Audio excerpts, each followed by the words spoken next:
अपनी सुरत नूं जम्मू कश्मीर के पुंछ के पिंड रजौरी दे विच लैके चलीए। रामदेव भारद्वाज राजपूत बेटे ने जन्म लिया 1670 26 अक्तूबर दे विच। नाम रखा गया लक्ष्मण देव। परिवार का किता सी खेती करना, परिवार का किता सी शिकार करना। ये बच्चा यही कुछ करता है। 12 साल का होया बाप दे नाल खेती भी करता है, शिकार भी करता है। एक दिन शिकार करने वास्ते गया जंगल दे विच। एक हिरन नूं तीर मारिया। जदों उस डिगे हुए हिरन दे कोल गया तो जदों मांस दे वास्ते उसका पेट चाक किया तो वह हिरनी सी, मादा हिरन। उहदे पेट दे विचों 2 बच्चे निकले। वो प्रैगनेंट सी, गर्भवती सी।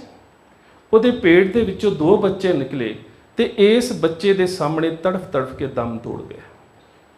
मन दे विच एक वैराग ने जन्म लिया। ये जिहड़ा मंजर सी, जिहड़ा सीन सी, बड़ा दर्दनाक सी, बर्दाश्त ना कर सकिया। तीर तोड़ दिते, कमान तोड़ दिता, खंजर सुट दिता। बड़ा उदास होकर घर आ गया। माँ ने पूछा, बेटा की गल, तबीयत ठीक नहीं लगती?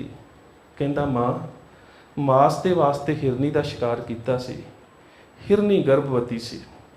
जदों मैं इसका पेट चाक किया, मेरे सामने 2 बच्चे तड़फ तड़फ के मर गए मेरी गोद दे विच। मैं बचा ना सकिया। माँ, अज तो बाद मैं शिकार नहीं करना। मैं इस दर्द नूं नहीं वेख सकता, मैं वगदा खून नहीं वेख सकता। मैं अपनी गोदी दे विच मरे हुए हिरनी दे बच्चों नूं भुल नहीं सकता, मैं नहीं वेख सकता। मनोरोगी डिप्रैशन की अवस्था दे विच चला गया। पिंड दे विच जिन्ने भी पीर फकीर साध उदासी वैरागी आउंदे सी, माँ सारिਆਂ दे कोल लैके चलदी है कि बच्चा चुपचाप रहिंदा है, बच्चा उदास रहिंदा है, वैराग दे विच रहिंदा है, कोई इसका इलाज कर दिओ।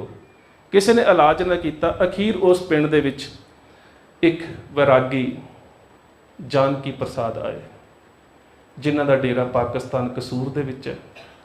ये उस डेरे के मुखी सी जिहड़ा डेरा बाबा राम थम्मण ने बनाया सी। ते बाबा राम थम्मण गुरु नानक साहब की मासी लखो का बेटा सी।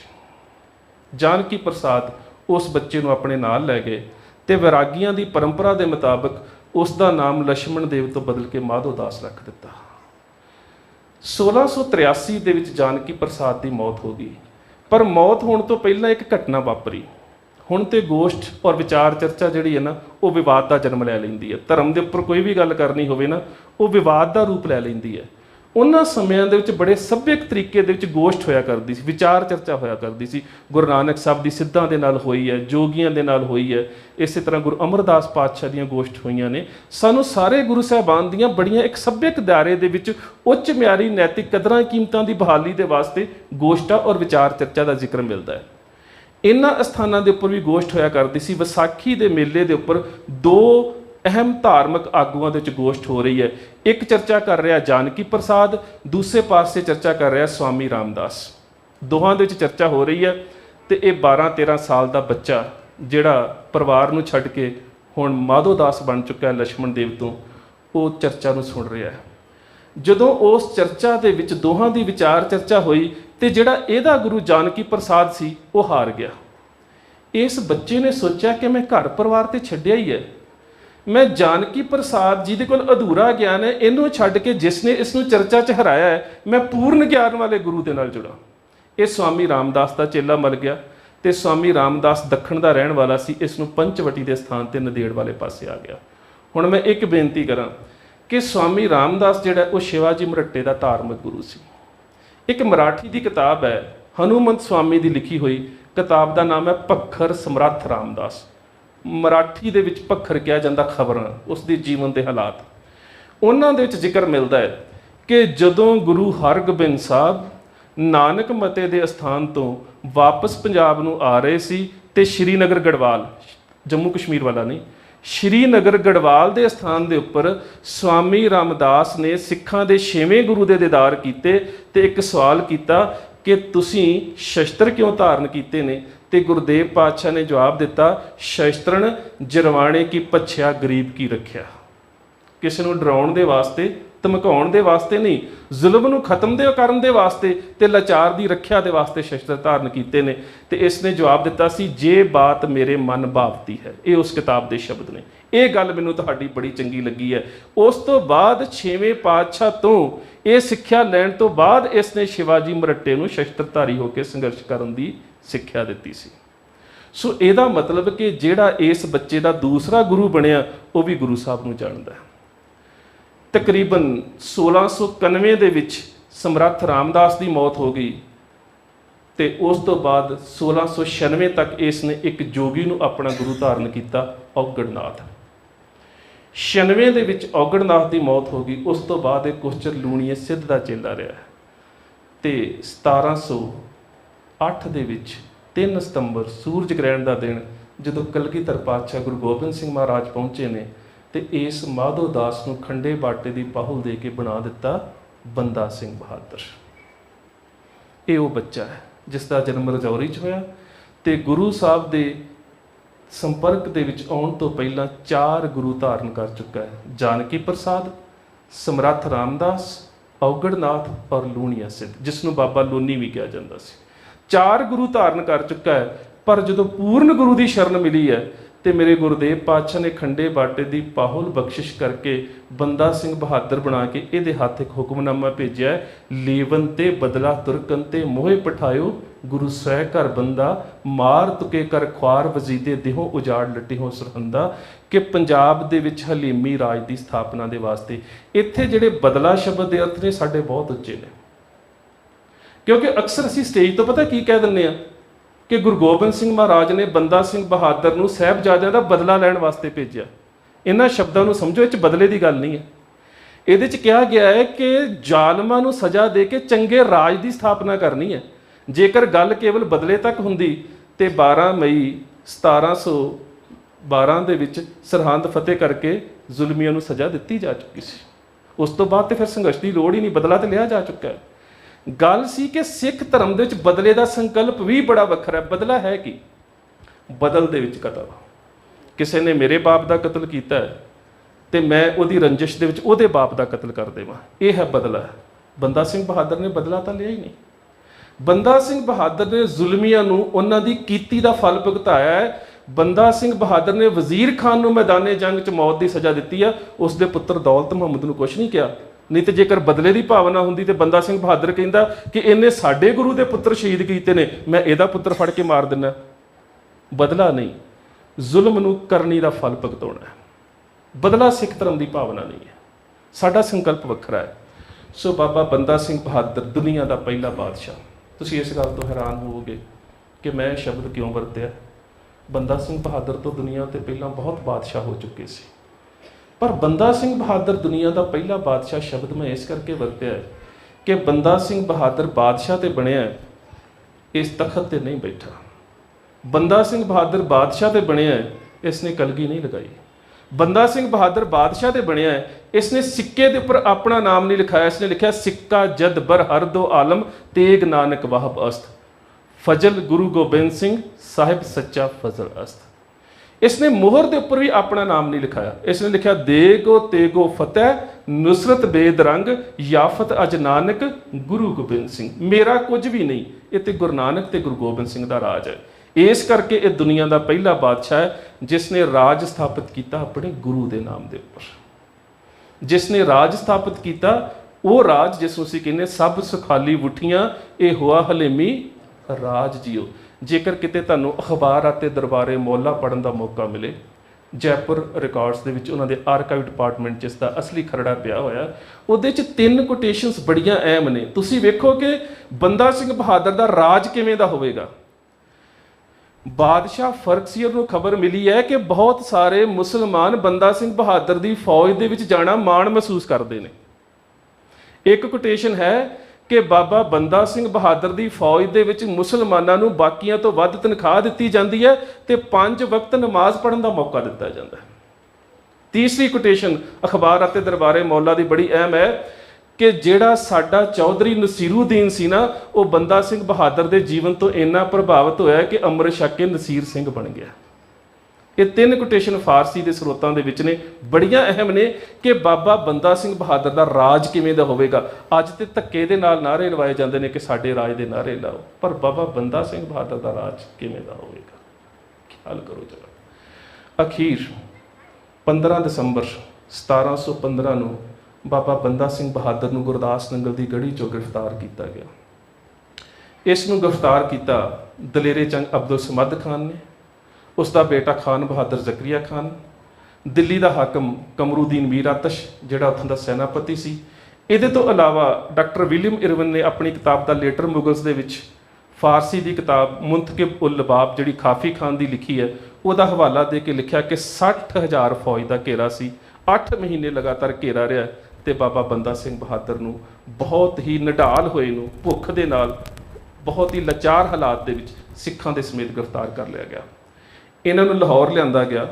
ਜਦੋਂ ਇਹ ਲਾਹੌਰ ਪਹੁੰਚੇ ਤੇ ਉਸ ਵੇਲੇ ਲਾਹੌਰ ਦੇ ਫੌਜਦਾਰ ਦਲੇਰੇ ਜੰਗ ਅਬਦੁਲ ਸਮਦ ਖਾਨ ਨੇ ਦਿੱਲੀ ਦੇ ਬਾਦਸ਼ਾਹ ਫਰਜ਼ਸ਼ੇਰ ਨੂੰ ਚਿੱਠੀ ਲਿਖੀ ਹੈ। ਉਸਨੇ ਕਿਹਾ ਕਿ ਤੇਰਾ ਜਿਹੜਾ ਬਾਗੀ ਸੀ ਬੰਦਾ ਸਿੰਘ ਬਹਾਦਰ ਮੈਂ ਗ੍ਰਿਫਤਾਰ ਕਰ ਲਿਆ, ਇਸ ਨੂੰ ਲਾਹੌਰ ਕਤਲ ਕਰ ਦਿੱਤਾ ਜਾਵੇ ਜਾਂ ਦਿੱਲੀ ਭੇਜਿਆ ਜਾਵੇ।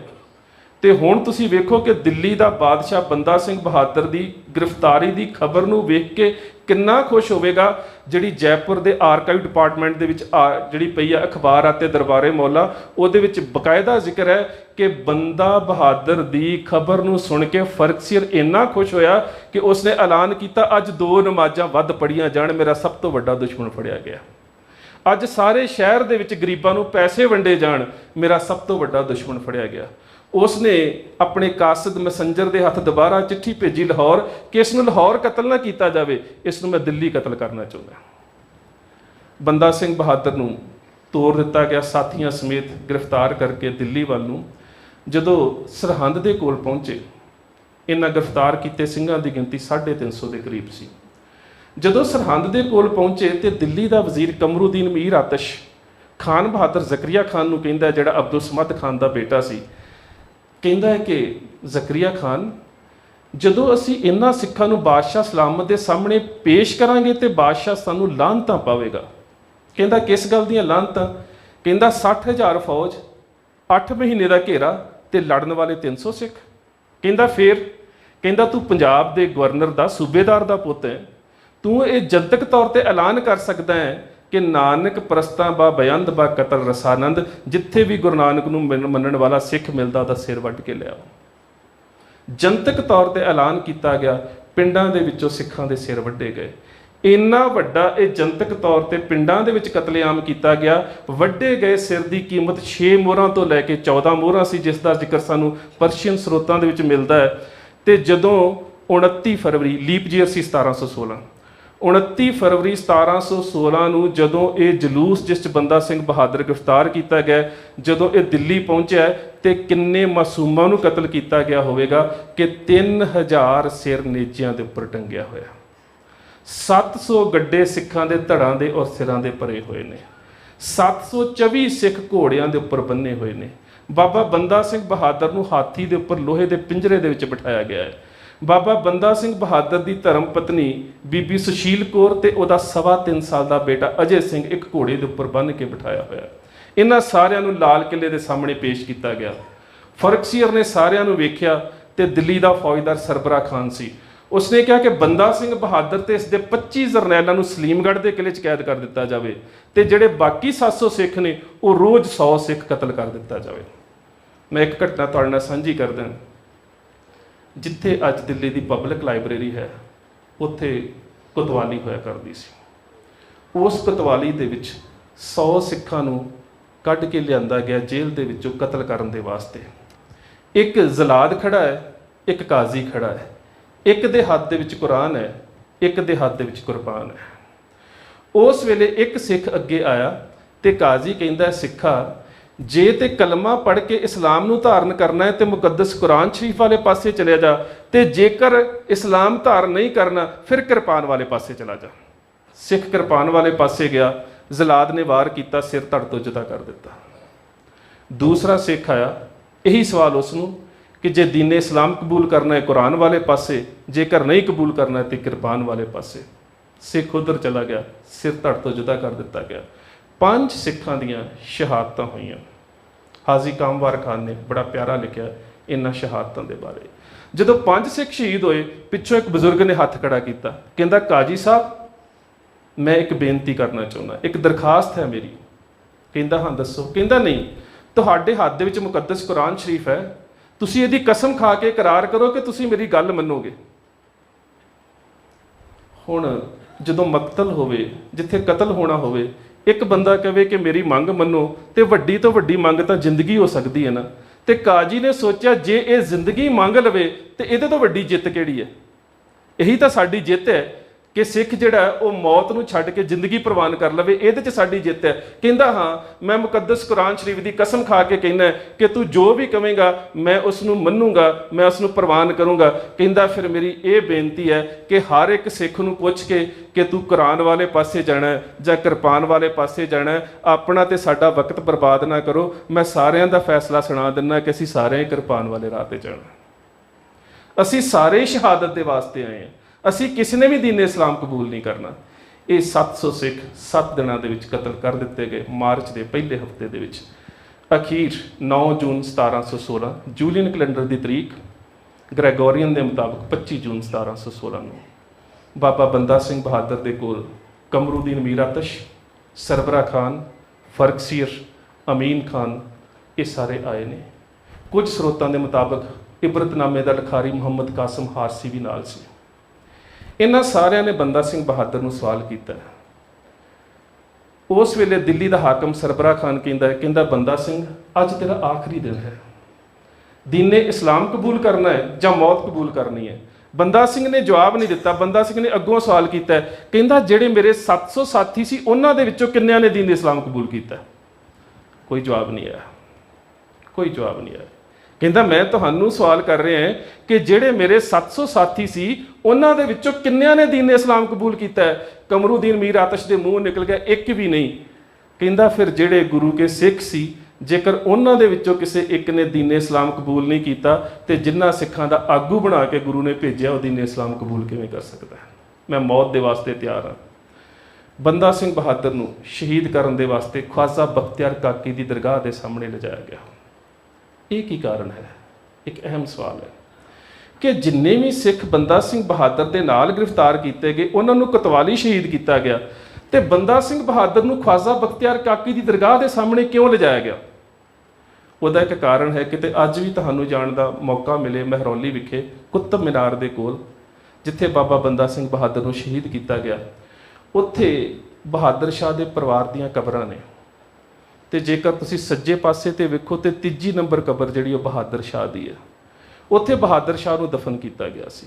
ਤੇ ਬਹਾਦਰ ਸ਼ਾਹ ਦੀ ਜਿਹੜੀ ਮੌਤ ਹੈ ਲਾਹੌਰ ਹੋਈ ਸੀ, ਤੇ ਮੌਤ ਤੋਂ ਪਹਿਲਾਂ ਬਹਾਦਰ ਸ਼ਾਹ ਪਾਗਲ ਹੋ ਗਿਆ ਸੀ। ਜੇਕਰ ਤੁਹਾਨੂੰ ਡਾਕਟਰ ਗੰਡਾ ਸਿੰਘ ਦੀ ਅੰਗਰੇਜ਼ੀ ਦੀ ਕਿਤਾਬ ਦਾ ਬੰਦਾ ਸਿੰਘ ਬਹਾਦਰ ਪੜ੍ਹਨ ਦਾ ਮੌਕਾ ਮਿਲੇ, ਉਹਦੇ 'ਚ ਬਹਾਦਰ ਸ਼ਾਹ ਦੇ 3 ਹੁਕਮਾਂ ਦਾ ਜ਼ਿਕਰ ਹੈ।